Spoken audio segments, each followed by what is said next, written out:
Hi everyone, Martin here. Welcome to the Inner Loop. Today we're going to have a look at this and what it's kind of spawned. So this I made a while ago. It's a little switch box. The inspiration was really from those fidget spinners. Do you remember when all the kids were spinning those things? And then fidget spinners turned into fidget boxes with switches. And I thought, what I should do is make something with switches that actually does something, that actually, lights up some light bulbs. And the reason I made it was, I thought perhaps instead of doing something pointless, that this box would actually give some kind of feedback. The idea being with this that you try and get all the lights on. I'll give you a little peep inside and you can see how I actually made it.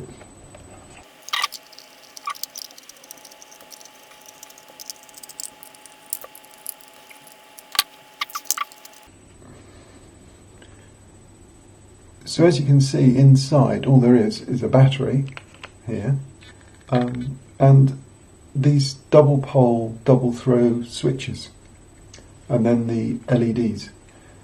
These are dual colour LEDs, and if you reverse the polarity, they swap colour. So a number of these switches on here, a number of these switches simply reverse the polarity of the voltage and change which light bulb is which colour.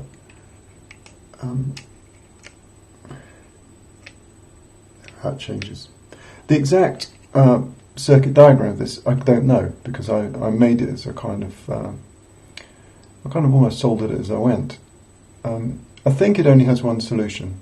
It has 3 switches that reverse polarity, so 3 that change the colour, and then the other 7 are set up as 2 pairs. That's 4 of them. I set up as 2 pairs of two-way switches, and then the other 2, I'm not quite sure how they work. I'll have to, to decode this. I kind of can remember how it works, but not 100%. So I just don't really fancy unpicking that. But anyway, it's good fun. But because creating hardware is so complicated, I wanted to make a Raspberry Pi Pico version of this instead, and see what kind of functionality is possible with that. Okay, let's have a little look at some of the things that this can do. So at the moment it's running in a low power mode. It's just kind of flicking the odd LED. So what we do is we flick a switch to wake it up. And now it's in, I think in the code I called it the, what's that thing from the Matrix? The construct. So the construct program is where you kind of prepare to load some code. So first game is well, basically whack-a-mole. So as the lights light up, I'm trying to flick the switch by the light. Got 20 seconds, and here's the score. So I've scored 5 in 20 seconds. Okay, we've gone back to the construct, so let's look at game 2. Game 2 is actually my first attempt at this.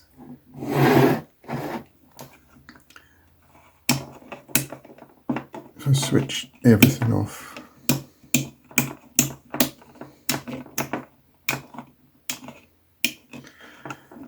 so what this is a random collection of exclusive ORs. What that means is that each switch switches on a number of lights, but you can't have, because it's exclusive, you can't have the same light switched on by 2 switches. So this was really my attempt at creating something similar to this one. You know, it's some kind of random logic that you have to discover. So if you carefully try each switch, you can see that this switch turns on those, so I need to find another switch that turns on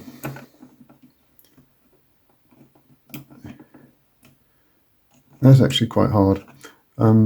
So I implemented on here, which my hardware thing can't do, is a double click here will tell you which two switches you need. So I actually need this one and the rest off. And now I've solved it. Double click here. Okay, game number 3. So number 3 is a collection of useful utilities. So this one in the bottom here is a decision maker. You can see it flicks around left to right.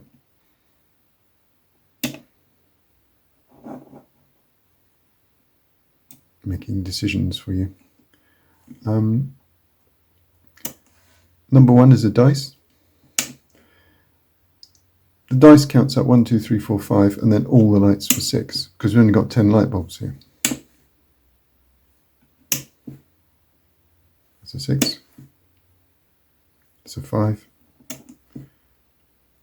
That's a 1. Now I know it's good to have your own dice. So I've got the second switch does the dice the other side, and the third switch, well, that's rolling a double dice, double 6. That's a 5 and a 3. Double 2. 2 and a 4, etc. So that's a dice. There's plenty more switches. There's only these 4 implemented for that. So we can move on from there and probably add something else. Back to the construct. Number 4 is a lunar lander game. So this, oops, I crashed royally there. Scored 1. So this button here is basically burning fuel. So the more I wiggle it, oh, got a 10 there. I'll have another go at that.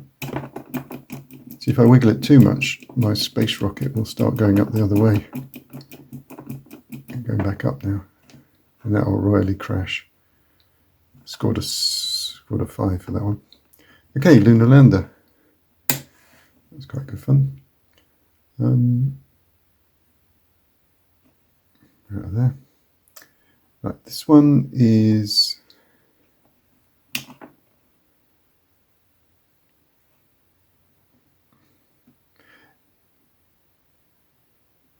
actually a game of football.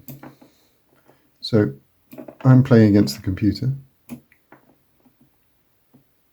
I've got to whack the ball when it's on my side. The two that are lit up half basically are the score. So you can see the score is now 4-2. And I've been royally beaten by the computer. 5-0, 5-2 I think it was. We have another game.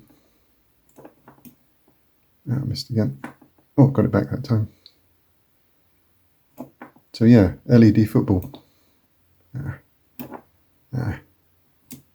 Got it.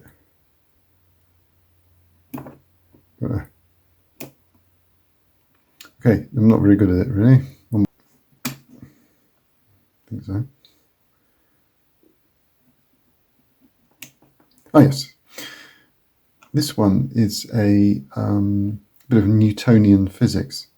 So you flick a switch and it sends a ball flying round, around, around. The top ones I think are slightly slower. So as you go down they get faster. So now I've got 3 balls going round. The interesting thing is the switches this side send a ball the other way and then they collide. So now we have all kinds of collisions going on. I was going to additionally code like a Newton's cradle, where you have the balls going up and down, because there's 5 balls, you can launch a ball. Perhaps that's something for another switch. There we go. I can add another one probably. But yeah, balls bouncing about.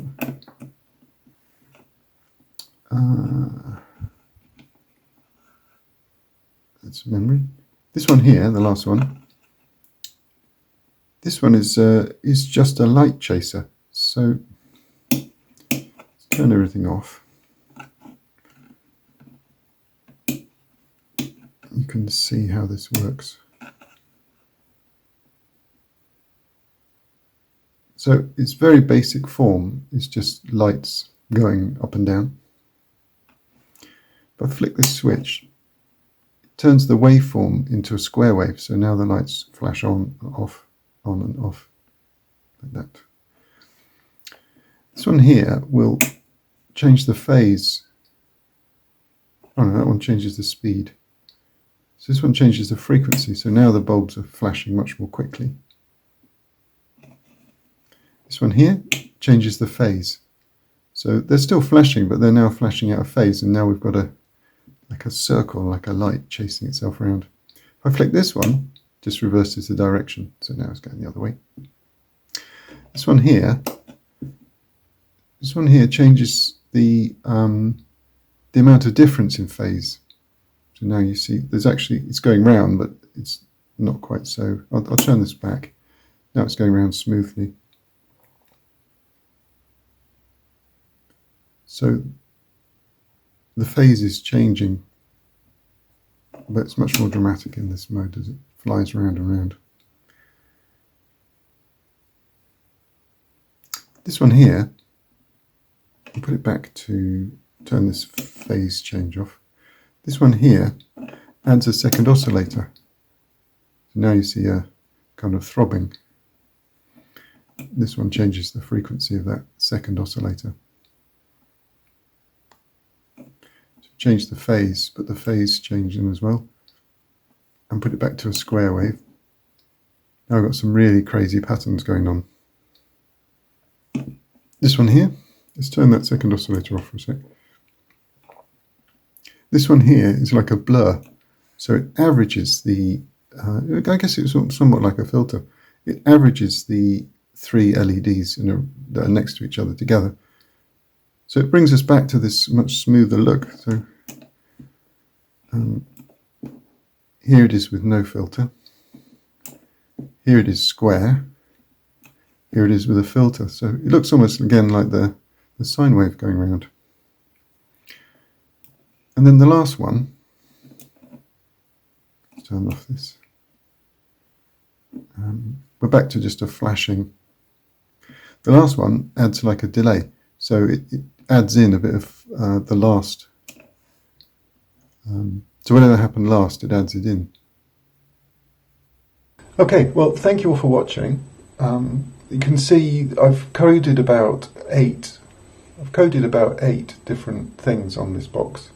I'm just adding sound, and in fact, if you look on my Instagram, you might hear a few funny squeaky sounds. I've got 2 switches left to program up. The light chaser was the last one, number 8, going round and round like that. So 9 and 10, if you've got any comments, if you've got any, what can I do with the last 2 switches, let me know. If you've got any comments on the ideas, let me know. But really, I will put the code that I wrote on my GitHub, the link will be below. But this isn't really an exercise in coding the Raspberry Pi Pico, this is an exercise in some ideas. If you've got a Pico, with 10 lights and 10 switches, it's amazing what's possible really quite quickly. So, thank you all for watching, and I'll see you next time on the Inner Loop. Here's a little bit of bonus content.